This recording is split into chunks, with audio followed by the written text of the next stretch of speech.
Good morning, everyone. My name is Jay Antipuesto, your product specialist and trainer. So today we'll be talking about electricity, energy meter, how to survey, how to design, and how solar works. So first, electricity. Learn the basic. So first of all, we should learn the basic. So electricity is the flow of charge, power, your gadgets, and devices. And the next is voltage, is the pressure from an electrical circuit's power source that pushes charged electrons or current through the conducting loop. Current is a movement of electric charge, and resistance is a measure of opposition to current flow and electric circuit. So, as we can see, there is a kilid na tayo drawing. Si volt, other term of volt is electromotive force. So siya ang mag-force sa electrons so that ang electrons move. Then when there is movement of electrons or flow of electrons, there is an electricity. And ang trabaho ni ohms or ang resistance is siya ang mag-resist sa current nga flow. So kibali siya ang mag-control. So si volt magtuklod sa current and ginakontrol na siya ni ohms or ginakontrol na siya ni resistance. Next is, this is the basic formula or what we call Ohm's law and power formula. So makita nyo sa red ang V, I, and R. So it means when pangitaon, gusto nimo pangitaon si V or si voltage, imong tabunan si V, which is ang mabilin is I and R. So, the formula of voltage is current times resistance. And, kung pangitaon na to si current, which is represented by letter I, the formula is V over R. So, voltage over resistance. And, if pangitaon na to si R or the resistance, the formula is V over I. And let's proceed to power formula. Same ragi hapon ang pagpangita. So kung gusto niyo pangitaon si P, I, or V, imo lang siyang tabunan. And kung unsay mabilin, mo to ang formula niya. For example, let's find power represented by letter P. So tabunan na to si P, and the formula is volts times current. Same as true with current, ang nabilin is P over V. So current is equal to P over V. And if we will try to find the voltage, if the voltage is required, V is equal to P over I. So next is energy sources. So what are the kinds of energy sources? Na tayo ginatawag na renewable energies and non-renewable energy. So under renewable energy, we have wind, hydropower, solar, geothermal, and biomass. Under non-renewable energy, we have oil, which is common for today, oil, coal, nuclear, and natural gas. So we will be focusing on renewable energy. So first, let's define an alternating current. This is the standard electricity that comes out in power outlets and is defined as a flow of charge that exhibits a periodic change in direction. So as what we can see in the graph below, so it is a sine wave, or let's say it is alternating current. It alternates. So this is common sa atong mga balay. Mo ni atong ginagamit pagpaandar sa atong suga, ref, PV, washing machines, and any appliances. So we have two kinds of loads: resistive loads and reactive loads. Under resistive loads, we have electric stove, bulbs, electric fan, and oven. They include non-motor loads that have resistance, like incandescent lighting or heating loads. So, kani nga mga loads mo niya mga non-motor, walay mga motor ani sa sulod. Mga resistive load ni sila. And sa reactive load, we have drill, motors, and air conditioning. So, they all have motors. Sources of AC electricity. So, basically, these are the sources of AC electricity. Coal, wind, geothermal, and hydro. So these are the basic power plants nowadays. So this produces AC electricity. Direct current. So let's define also direct current. From the name itself, it is a linear electrical current. It moves in a straight line. So compared sa alternating current or AC current, it alternates. And when it comes to DC current, from the name itself, it's linear electrical current. It moves straight line. So, direct. There is no alternating. So, for example, ang gadgets nga gagamit o direct currents, for example, laptop, cell phones, or sometimes naputay mga suga nga gagamit og DC current. So basically, kanang mga gadgets nga nay mga batteries or anything nga nay batteries, pwede na siya matawag na to or under na siya sa direct current. Sources of DC electricity: PV modules and batteries. So these are the basic sources of DC electricity. Water analogy. So, mo ang water analogy sa alternating current o direct current. So, sa first, makita nato nga nagpump sa tubig. Ang yang flow sa yung water is alternating. So, dire dayon sa right side, na siya murag kung sa tubo pa, kumi siya gamay. So, mo ang ginatawag na to nga resistor. Nag-resist sa flow sa tubig. So, kaning power ang nagtuklod sa tubig, nga ni-flow dayon ang tubig, dayon, gina-resist dayon siya. So, same as true sa atong gikuan ganiha na voltage is the electromotive force nga magtuklod sa kuryente, and si resistance ang magpugong sa kuryente. So, that is alternating current. Then, sa direct current, makita na to, single flow lang yun siya. Direct lang yun yung flow. One flow lang yun siya. So that is the basic analogy. Basic analogy of our electricity. Let's go to clamp meter. So, kaning clamp meter, isyuhan mo ani. Isyuhan mo tanan sales ani. And napo ko'y video gibuhat, separate video gibuhat ani para makatuon mo unsaon paggamit. So, it measures AC voltage, DC voltage, resistance, continuity, and AC current. How to measure AC voltage? So, actual measure varies from 220 to 40 volts. Kung ato ning i-actual, kung natay ani clamp meter atong i-direct o butang sa ato ang outlets, same ani nga plus star, it ranges from 220 to 40 because mo ni atong system nga voltage sa ato ang residential.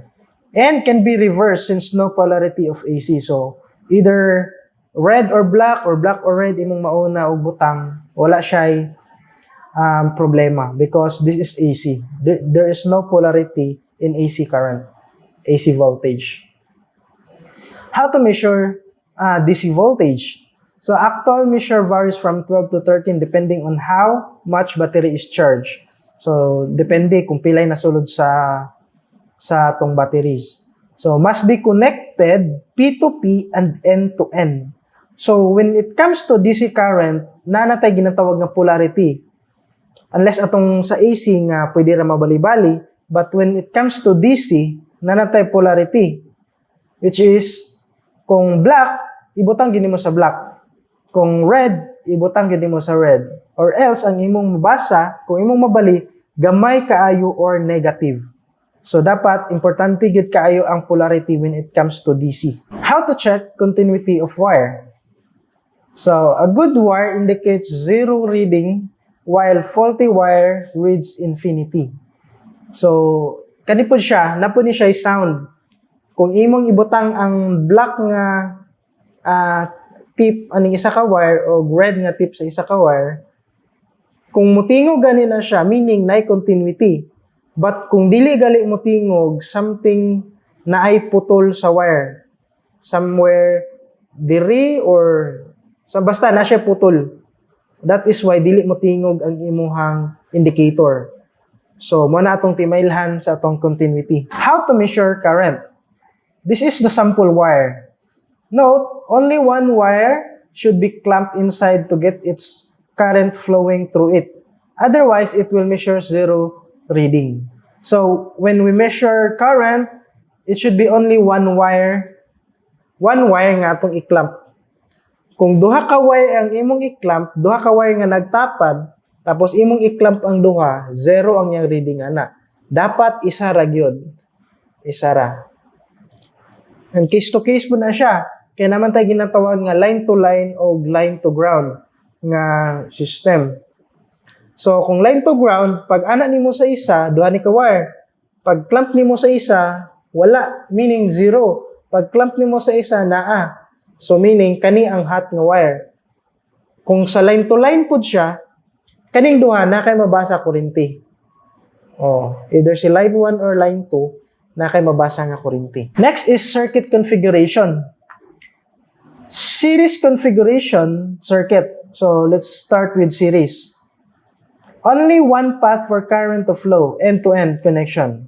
Voltage and power will add up and current will be the same. So in a series configuration circuit, voltage will add up and current will be the same.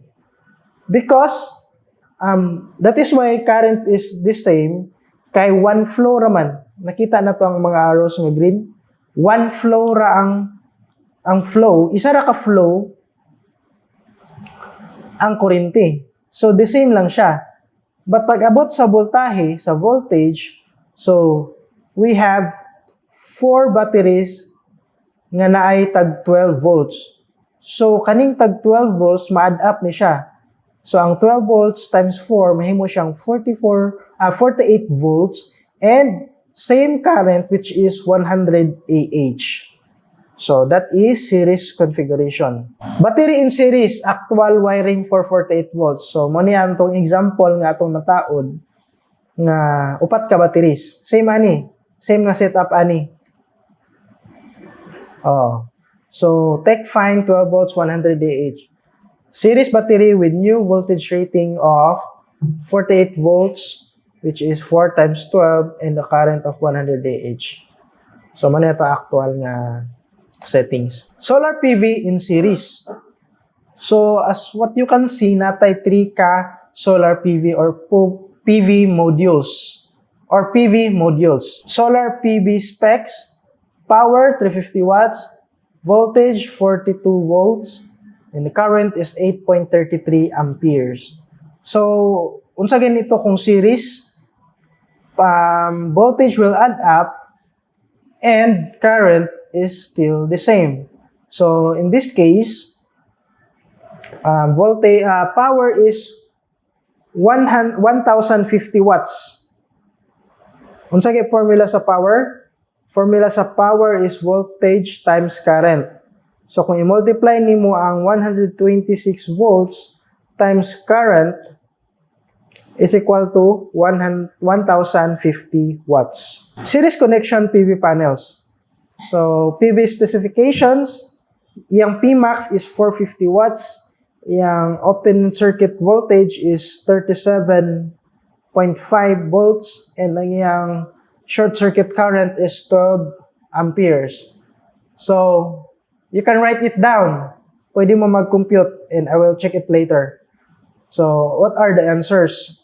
Unsa ang total power, unsa ang total voltage, o unsa ang total current niya. So, take your time to solve this problem. Series connection of batteries.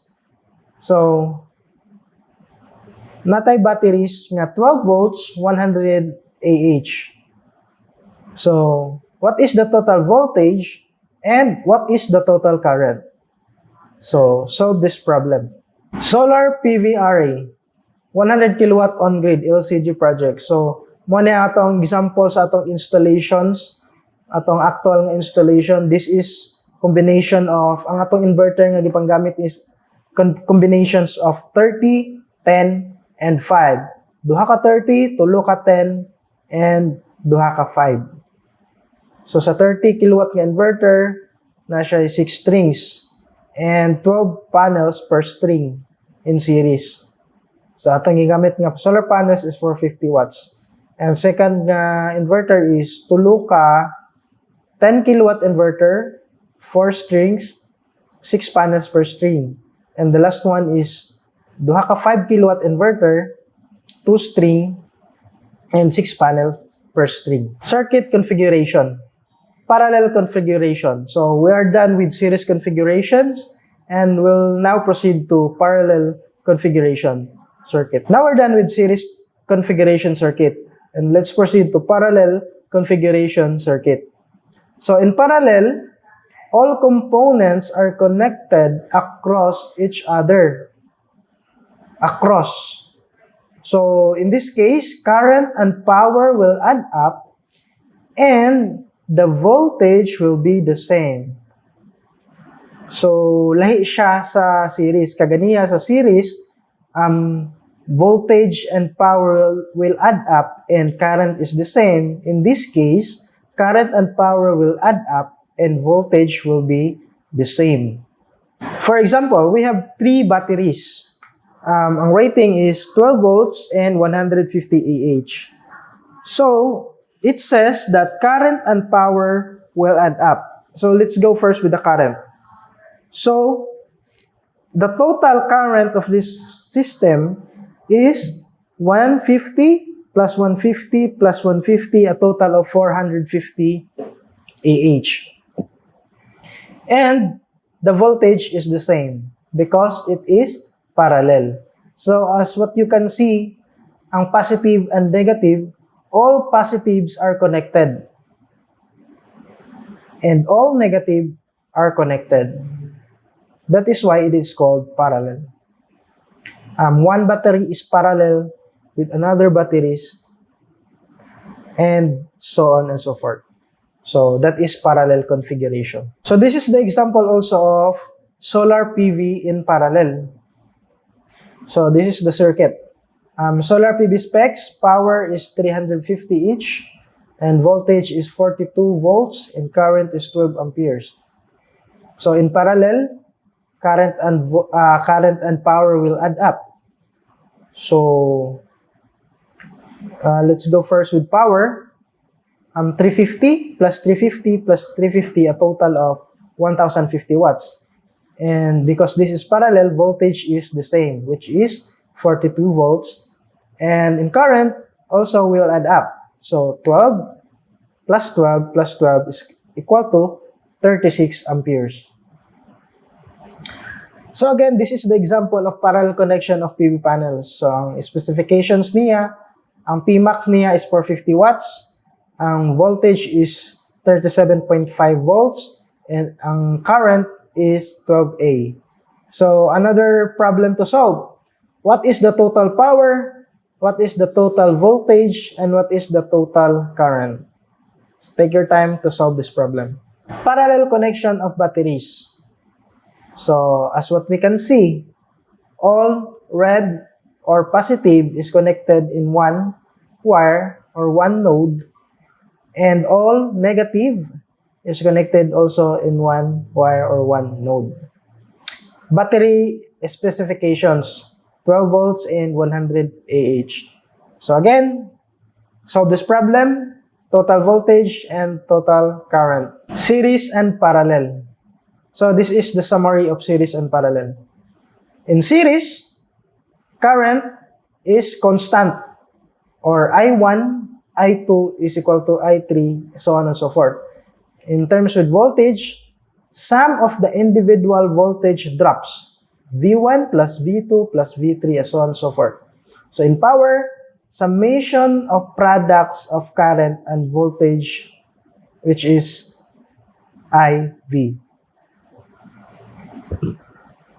In parallel, current is sum of all currents. So in parallel, I1 plus I2 plus I3. In terms of voltage, this is constant. So V1 is equal to V2 is equal to V3, so on and so forth. And power, summation of products of current and voltage. So, sa inyong nabantayan, ang power, wala gina siya lain formula. Summation ra gina siya sa tanan sa product of current and voltage. So, that's it. And now let's go to utility grid. What is utility grid? A utility grid is usually commercial electric power distribution system that takes electricity from a generator. Example, fossil fuel boiler and generator, diesel generator, wind turbines, water turbine, etc. It transmits it over a certain distance, then takes the electricity down to the consumer through a distribution system. The entire system is referred to as the grid. So, this is the flow of the utility grid. So again, before pa moabot ang electricity nga atong ginagamit sa atong panimalay karon or sa mga buildings, daghan pa kana siya agian. A, generation or power stations.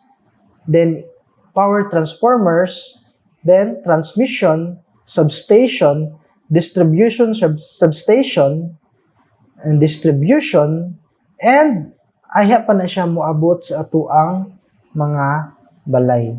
So, ayha pa na ito magamit. So, there are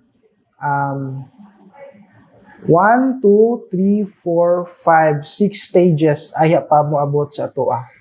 So, I'm gonna show you the short video of utility distribution. Please watch.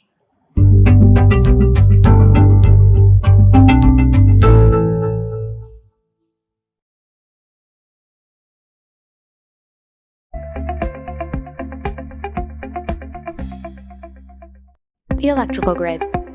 The electric grid is the network through which power is generated, transmitted, and distributed to consumers. The electric grid is broadly made up of three main components: generation, transmission or distribution, and consumption. There are several key pieces of infrastructure that are built to support the delivery of electricity to consumers. It is comprised of these components: generating plants, where electricity is produced; transmission lines, infrastructure that allows electricity to be transported over long distances; substations, where electricity voltage is increased or decreased; transformers, the mechanisms that actually increase or decrease the electricity voltage; distribution lines, infrastructure similar to transmission lines but for lower voltages of electricity. The grid was created to solve the problem of geographic separation between electricity production and consumption.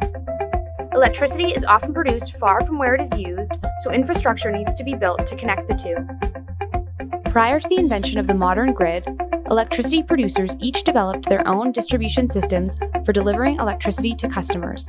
This system was costly and often led to underused infrastructure and wasted electricity. The modern grid was invented to allow various producers to share infrastructure for production and distribution, which led to increased reliability and lower costs. So how exactly does the grid work? After electricity is generated, the voltage is stepped up at a substation. This voltage increase allows electricity to travel long distances while minimizing the amount of electricity lost. The electricity then travels along transmission lines, either overhead or underground. Once it reaches its destination, another substation steps the voltage down to a level suitable for distribution lines that deliver electricity to consumers. The electrical grid provides electricity to various consumers with varying needs. For instance, industrial consumers are large facilities like manufacturing plants. Commercial consumers are office buildings or high-rise towers, and residential consumers are individual homes. The electrical grid is one of the most important inventions in our modern world. The centralized nature of the grid has made it an ideal structure for large-scale electricity production. However, some of the grid's infrastructure is outdated and is not capable of accommodating small-scale electricity generation technologies. The smart grid is this generation's answer to the electrical grid's shortcomings. The smart grid is simply the electrical grid enhanced by information technology. This turns the electrical grid into an intelligent network that allows for real-time information about electricity production and consumption and more efficient incorporation of small-scale electricity generation sources. As the electricity power supply mix changes, the demands on the grid for reliability, efficiency, and cost-effectiveness will continue to be a complex challenge. So that's the electrical grid. Alright, so that is the flow. Before maabot sa ato ang kuryente, dagan pa kasyagian. From generations to transmission and substation, distribution na dayon. So, stages of electrical power system. Color key, red, generation, blue, transmission, green, distribution, and black, customer. So, from generating station to transmission lines to substation, step-down transformer, diha na din nato makuha atong mga customers nga diha makuha ang mga customers nga 26 kV and 69 kV, then sa primary customer 13 kV and 4 kV, and secondary customer is 120 and 240, which is mo natong ginagamit sa atong mga panimalay, which is residential ng mga voltage. So this is the Mindanao generation groups. The Mindanao Generation Group is home to Agos and Pulangi power plant complexes with a combined installed capacity of 982 megawatt. Agos and Pulangi power plant complexes supply Mindanao electricity power consumers more than 50% of its total electricity requirements. So these are the power plants and their locations. Okay, in Mindanao, we have Region 9, 10, and 11. And Region 12, Caraga, and ARMM. These are the distribution utility in Mindanao. Next is, let's talk about phases in electricity. So, natay ginatawag nga single phase and three phase. So, let's go first with single phase power supply. It is a two-wire alternating current or AC power circuit composed of hot wire and neutral wire. So, pero dili ni siya same case tanan ha. Kay naay line to line which is hot ang duha ka line, and in this case ang example is hot wire and neutral wire. So meaning na isa ka wire nga 0 voltage o na isa ka wire nga 220 ang voltage. So in this case only one live wire or hot wire, single phase. So as what we can see sa illustration sa ubos, phase or hot wire, and sa ubos niya, which is black wire, is the neutral or ground wire. So from utility grid, muagi pa na siya sa atong utility meter. Dayon ayha siya moadto sa household para mabasa niya kung pilay nagamit sa household. So that is why na siya sa tunga ang meter. Single phase connection. This is the example of isa lang ka live wire and ang isa is ground wire. Ang sa Morisco 1. So, example of digital meter installed in a residential using single phase system. So, isa ka wire ani, na kurinti, na voltahe, ang isa wala or neutral. Okay? And now let's go to three-phase supply power. It is a three-circuit conductors carry three alternating currents of the same frequency. It can be modified to line-to-line voltage or line-to-ground voltage. So, sa line-to-line, natay ginatawag nga, pwede ta mo connect sa three-phase. Kaning three-phase, tuloy ni siya ka-wire compared sa single-phase nga duhara. So, sa three-phase, natay pwede ta makakonect line-to-line, which is line 1, line 2, line 2, line 3, and line 1, line 3. So, pwede ra, bisag asa. Basta, dili lang ka sa the same line mo connect. So, sa kani siya nga system, kaning line to line, wala ni siya neutral. Tanan wire ani live, tanan wire ani buhi, tanan wire ani makakurinti. So, let's go to line to neutral. Kani siya with neutral na. So, pwede ka mo pili nga line 1 and neutral, line 2 and neutral, and line 3 and neutral. So, pwede po siya inana nga setup. So, note, 3-phase may or may not have an additional wire or neutral wire. So, basically, wala gini si neutral. Optional lang ni si neutral. This is the example of 3-phase connection.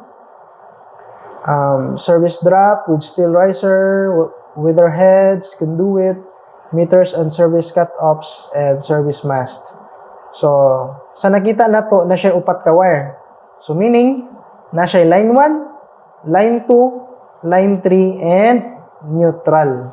So, kani siya nga example na ni siya neutral. Single phase versus 3-phase application. So, diri na to ma-differentiate kung unsa giday ang ilang application. Pwede ba na ako magamit si 3-phase akong balay or dili? Pwede ba na ako magamit si single phase sa akong building or dili? So, this is the difference between single phase and 3-phase supply. So, usually, ang atong mga 3-phase nga ma-apply lang ni siya sa commercial buildings, power distribution, and industries.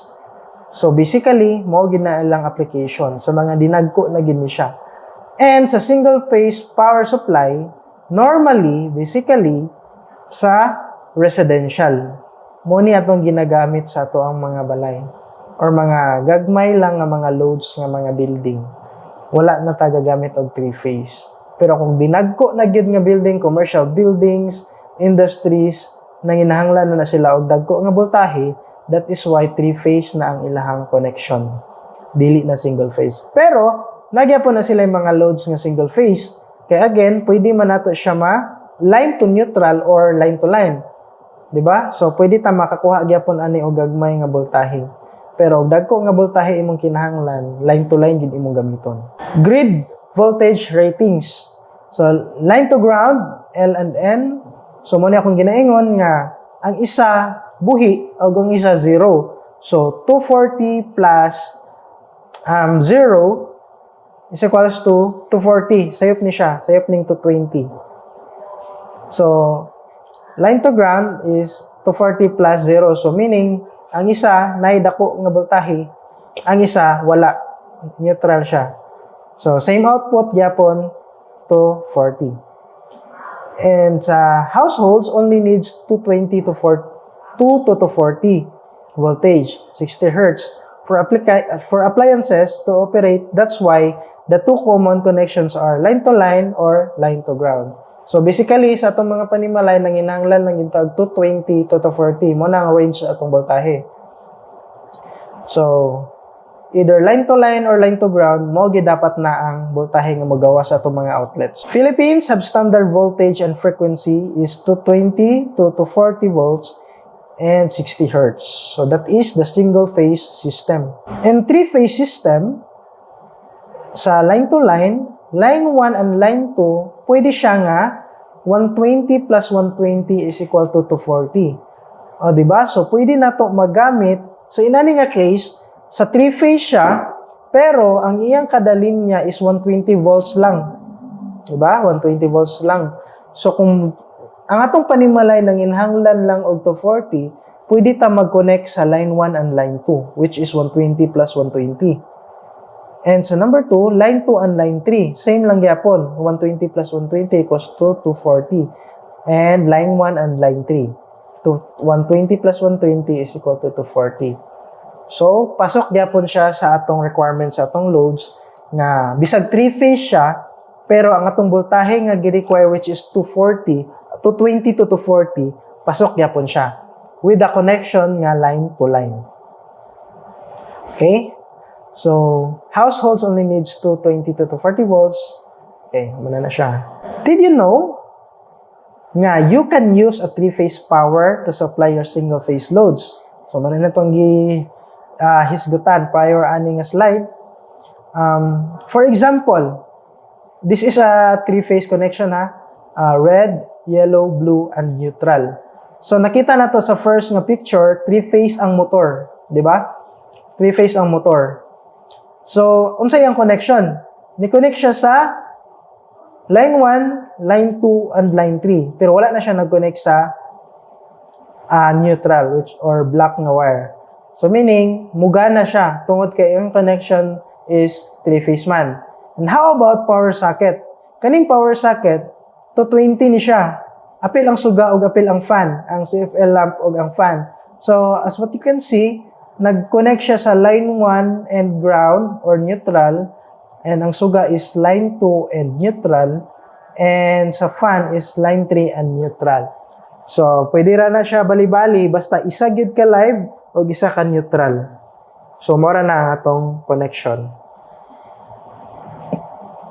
Now, why birds don't electrocuted?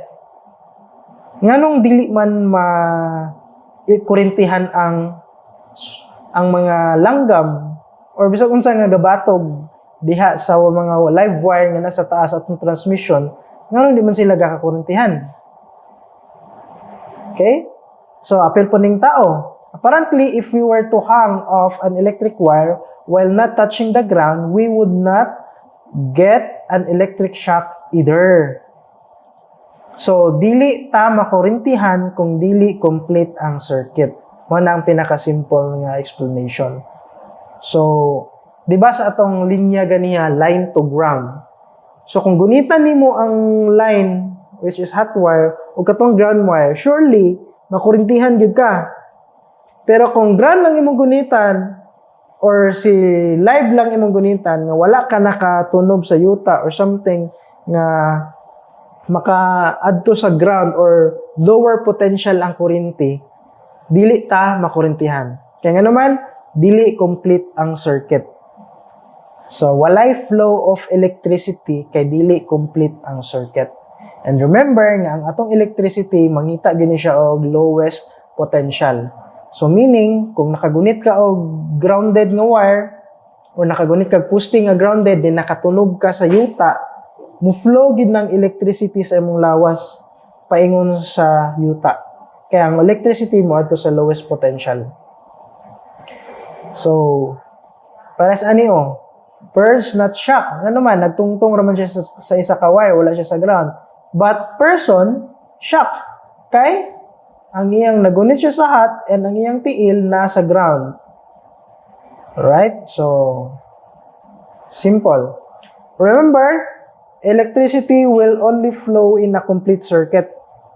Electricity will always tries to return to its source. And it flows in less resistance and more current will flow to it.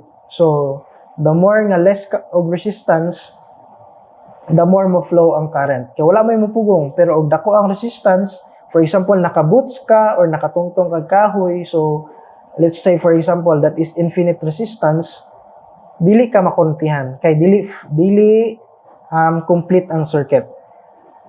Alright? So, let's watch this video again. It's time!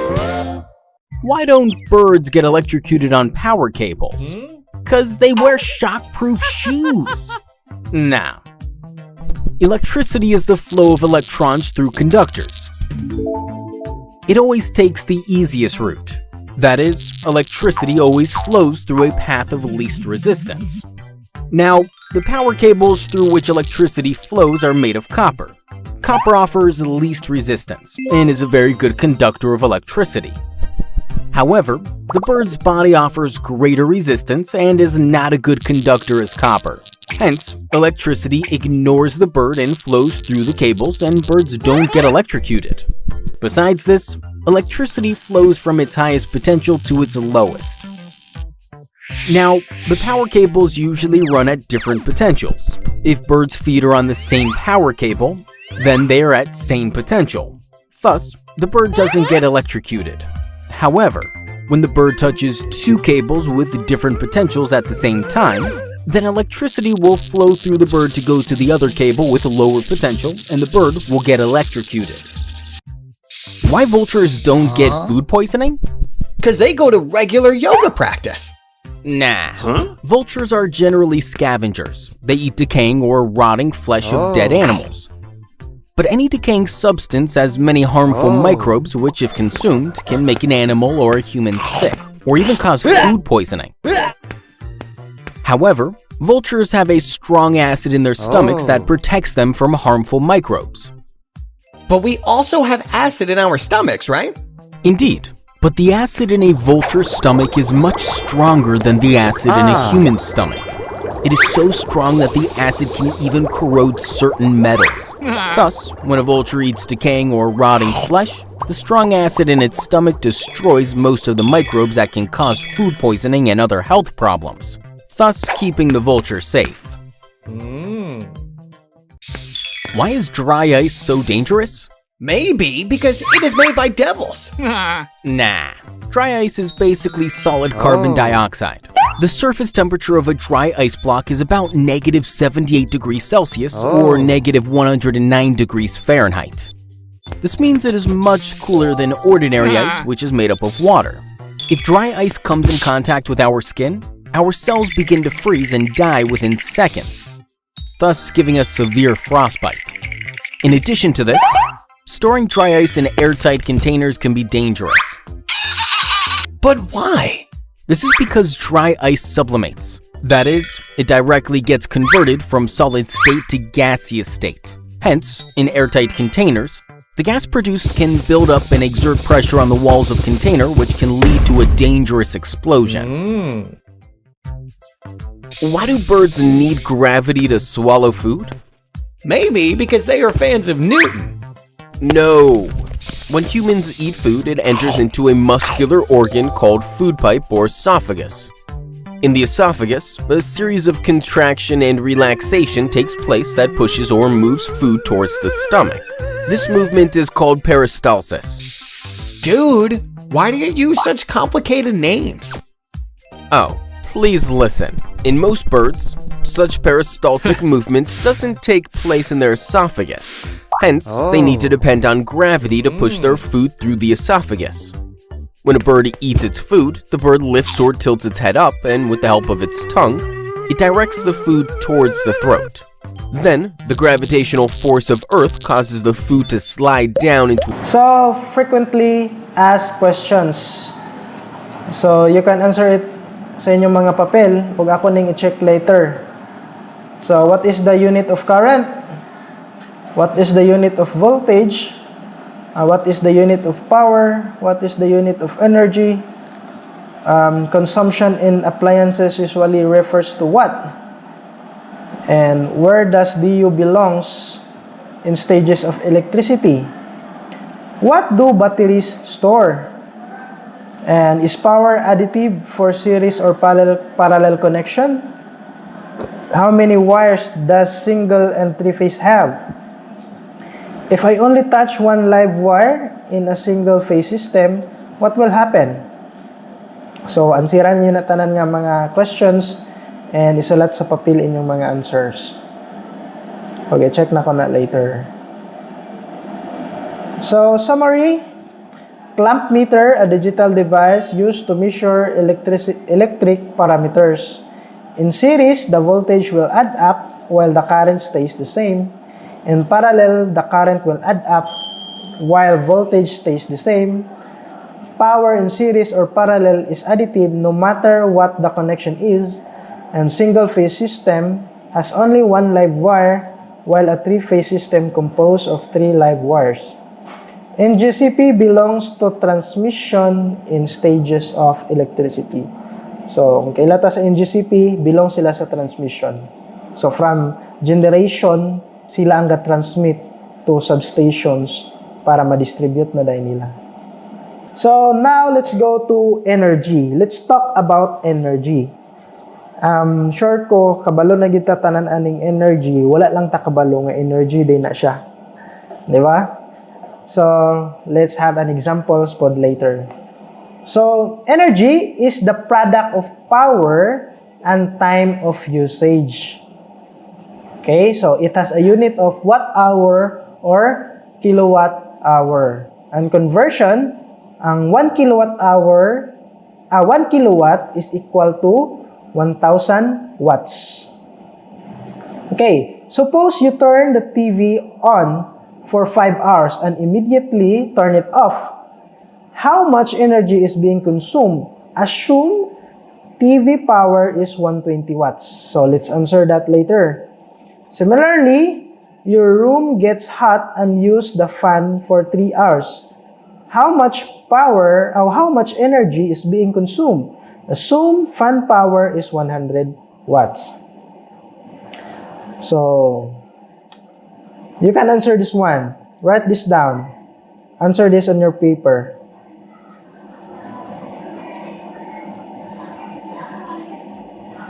So, this is the example of the graph of energy use of household loads. So, we have loads of television, refrigerator, lightings, aircon, speakers, washing machine, flat iron. So, ang power nila is, for example, ang television, 250 watts. And average daily usage is 5 hours. Ang energy use daily is, i-multiply lang nimo ang 250 watts times 5 hours. Meaning, sa isa ka adlaw, kung gamiton nimo ang imong TV sa 5 ka oras, then imong palungon, ang iyang na-consume nga energy is 1,250 watt-hour. Then, i-multiply nimo na siya sa 30 para makuha nimo ang energy use monthly. So, meaning, kung mag-andar ka, kung TV lang yung mga appliances ha, kung magpa-andar ka og TV 5 hours straight every day, sa isa ka bulan, makakuha ka og, or ang bayran nimo is ang 37.5 kilowatt hour.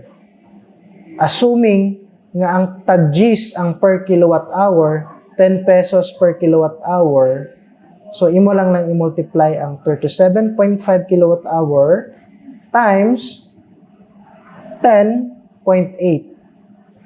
So in total, kung ato ning i-total tanan, si television, refrigerator, lightings, aircon, speakers, washing machine, and flat iron, sa isa ka bulan, ang total niya is 464.552 kilowatt hour.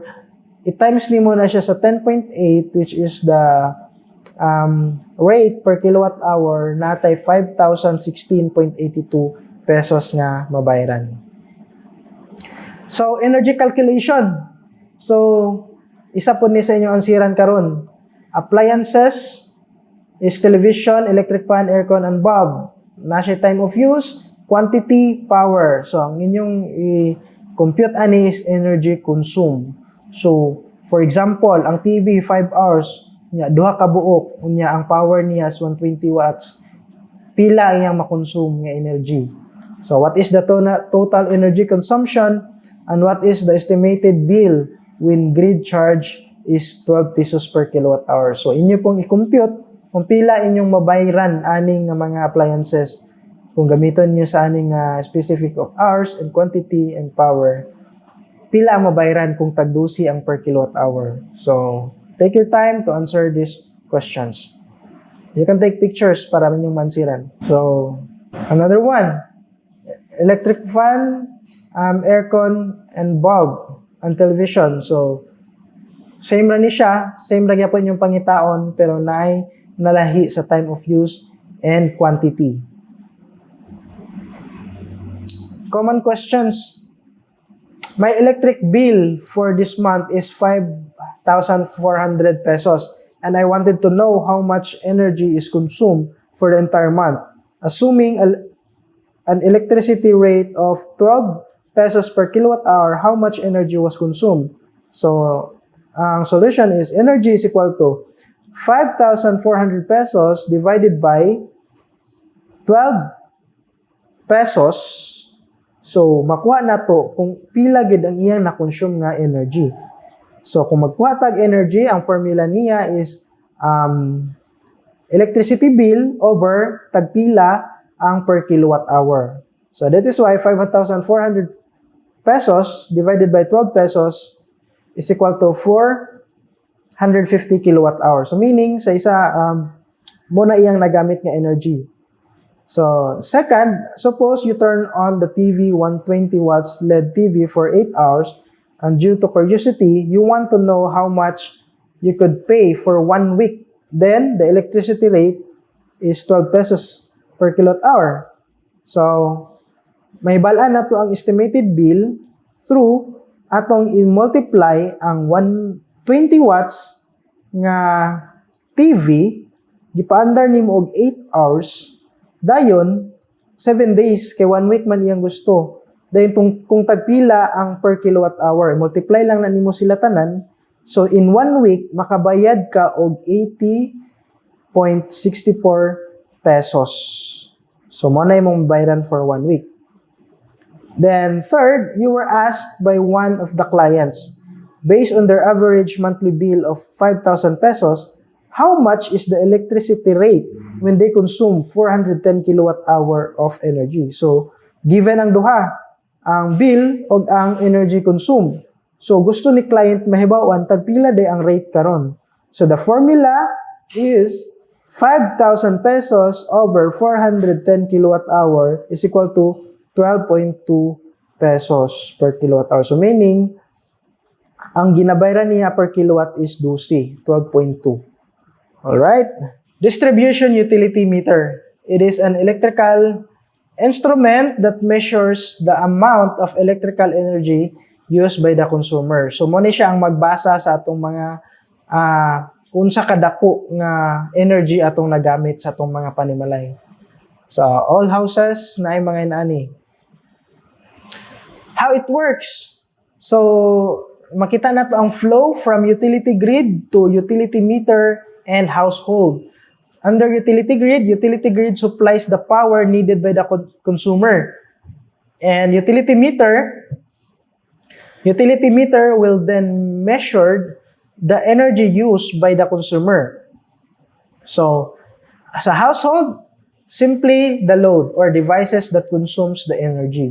So, whatever nga i-demand sa atong household, whatever i-demand sa atong mga appliances nga nag-andar, ref, TV, suga, outlets, mga nana, mora po na ihatag ni grid. So, meaning, kung unsa atong giniman, mora po na ihatag ni grid, dayon ang magbasa ana is si utility meter. Mao na siyang magbasa tanan. So, kung magtipid ka, gamay ra iyang basahon. Pero, dako imong gamit, pirmi, dako iyang basahon. So, mora na ang functions ni meter. So, types of meter. Natay ginatawag nga digital versus analog meter. So, ang type of display, ang analog digital meter with numerical display. So, kanang makita ninyo nga puros number lang ang makita, that is analog. O sa digital, analog meter with spinning dials. So, nasya yung mga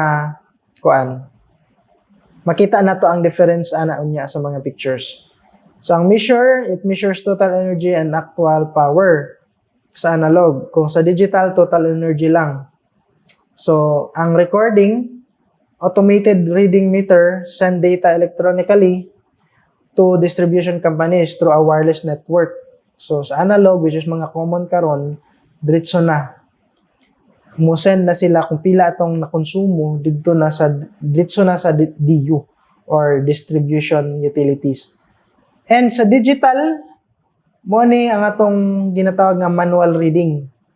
Distribution company staff physically visit ratepayer to record the data. So, mo ni mag-ato-ato sa itong mga panimalay, mo ni sila ang maglista kung pila itong nagamit o i-multiply din nila kung pila ang rate. So, mo na itong bayro nun, ana. So, communication, two-way communication between meters and the distribution companies. Sa muna sa analog and sa digital, no communication capability. Now, how to read analog meter in single phase? Okay. For example, na-type previous reading and present reading. So, sa pinakauna, sa top left, ang previous reading, nabantayan ninyo ang arrow. So, inana ang direction sa arrow. more siya nag-alternate ang direction sa tong arrow. So, ang pagbasa nato ani, always nato pilion or always nato para makatuon po mo og basa, always nato ni siya pilion ang lowest number. For example, first, ang iyang arm is nasa tunga-tunga sa 7 and 8. So, always choose the lowest number. So, meaning, ang imong basahan is 7. And so, the next circle, nasa sa between sa 3 and 4. So, imong pilion is 3. And then, third is 2. And the fourth is 5. And the fifth is 6. So, always choose the lowest number. So, meaning, ang imong previous reading is 73,256 kilowatt hour or 736,256 kilowatt hour. Man ang imong previous. Accumulated na siya. Dayon, sa imong present reading, mora gyapon, i-choose lang nato ang lowest number. So, it is 8, 4, 8, 9, and 5. So, kabantay mo, na siya sa tunga sa 9 and 0, but 9 atong i-choose. But because ang 0 is consider as 10. Consider as 10 na siya. So, atong reading is 84895 kilowatt hour. Now, unsa na to pag-compute ang atong energy use? So, atong i-compute is present reading minus previous reading. So, 84895 minus 73256 is equals to 11639 kilowatt hour. And how about the estimated bill? So, ang estimated bill, energy use times generation charge or equals to 11639 times assuming nga atong per kilowatt hour is 10.8. So, ang estimated bill ani nga meter is naibayaran si consumer nga 125,701.2 pesos. Alright. So, have you learned kung saan pagbasa sa meter? This is analog meter. So, mo ni ang mga karaan nga meter. Daghan kayo mga circle, daghan kay numbers. So, manang mga karaan. Now, let's go to digital meters. Single phase ra gyapon. So, what is the total energy consumption? What is the power during the previous and present reading? What is the estimated bill of grid charge? When the grid charge is 12 pesos per kilowatt hour. So, tanawan ninyo. Dili ninyo basihan ang kuan ha, ang kilowatt nga nasa ubos.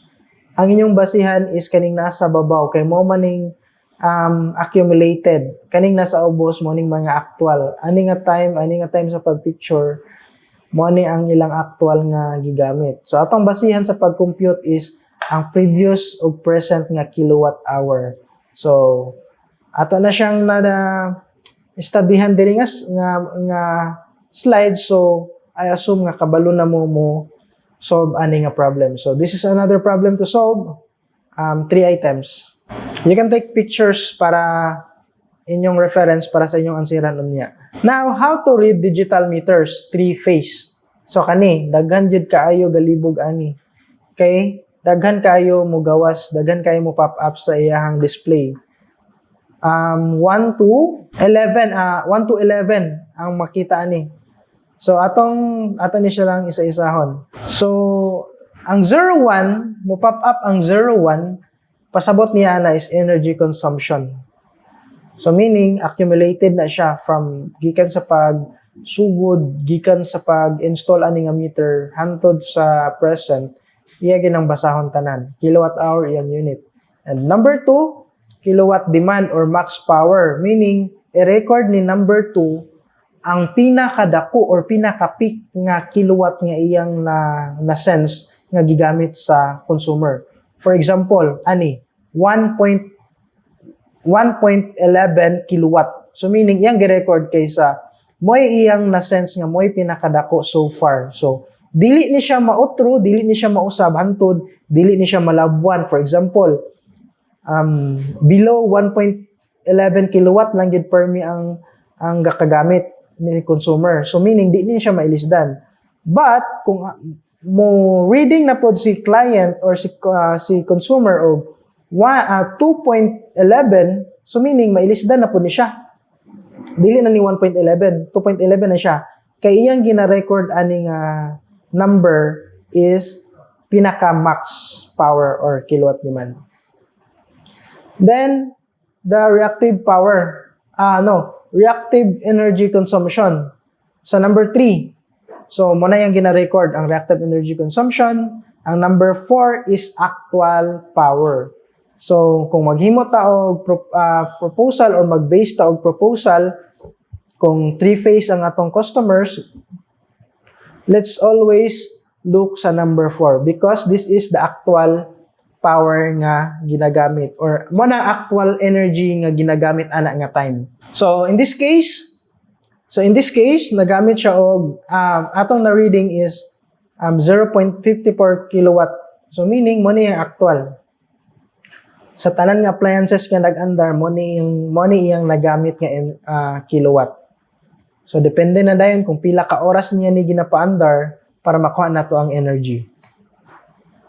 So number 5, dili na kay ni siya importante sa atong survey. Current phase. Usahay wala ni display ang uban ani. Mabantayan ninyo usahay kung mag-survey mo tan-aw mo ani nga meter. Usahay walay data ang uban, error ang uban. So importante gid nato makuha ang number 4. So number 5, current phase, phase A, 6, phase B, 7, phase C, and 8, phase A, voltage. So hantod sa 10, and number 11 is frequency.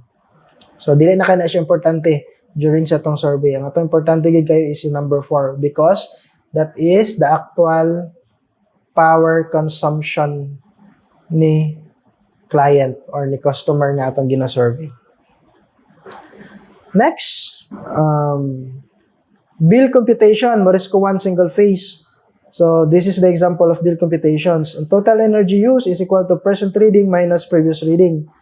So kabalo naman tingalitaan ni. So kung para makuha nato ang total energy use from previous months o karong present, ato lang i-minus ang present minus previous.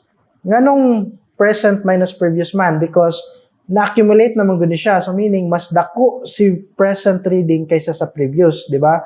So kung ato nang ibali, man-negative na siya. So for example, present reading minus previous reading 4,166.86 minus 4,083.33. So ang iyang total energy use sa ana nga bulan is 83.53 kilowatt hour. So, estimated bill. Unsa man nato pag-compute sa bill ani?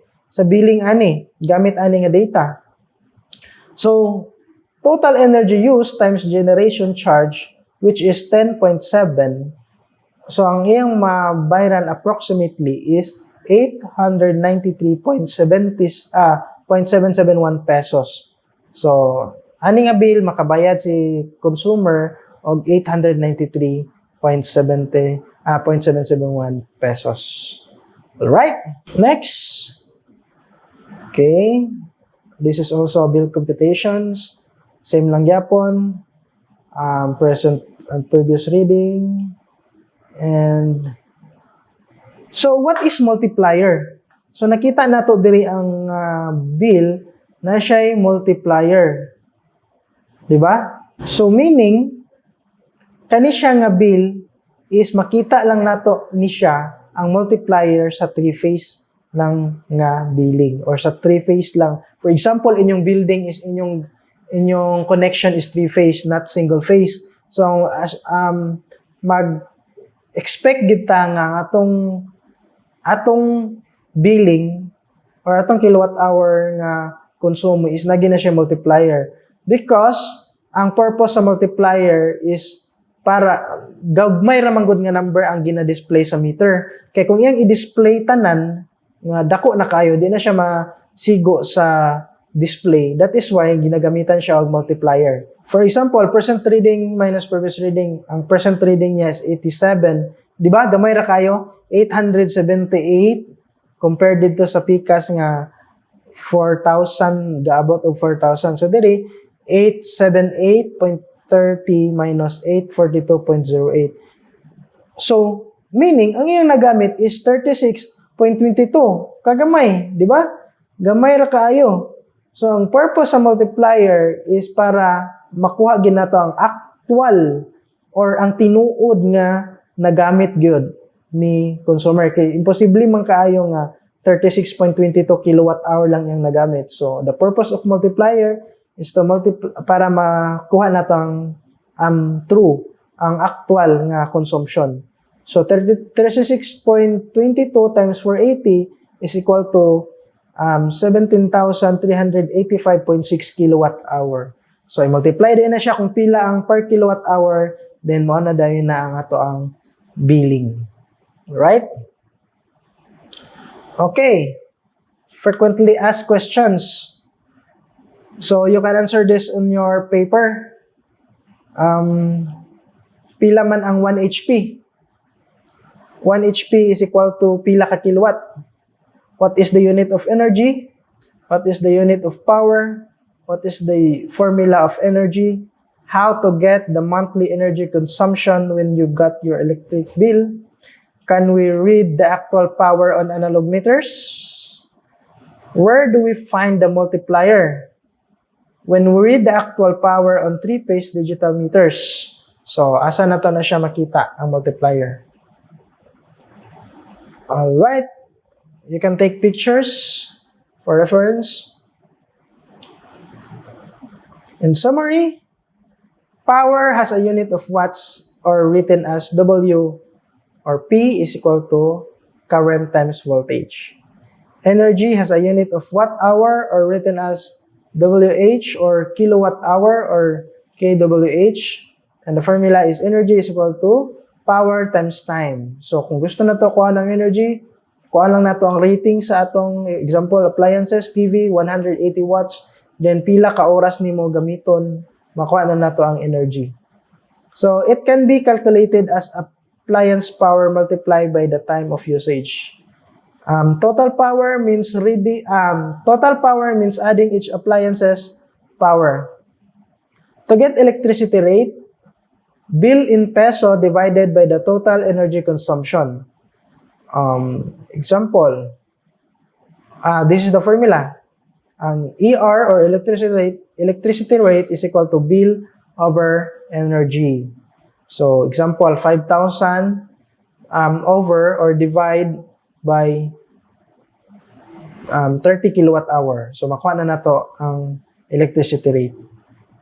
So, next, monthly energy consumption is equal to present minus previous reading in kilowatt hour or watt hour.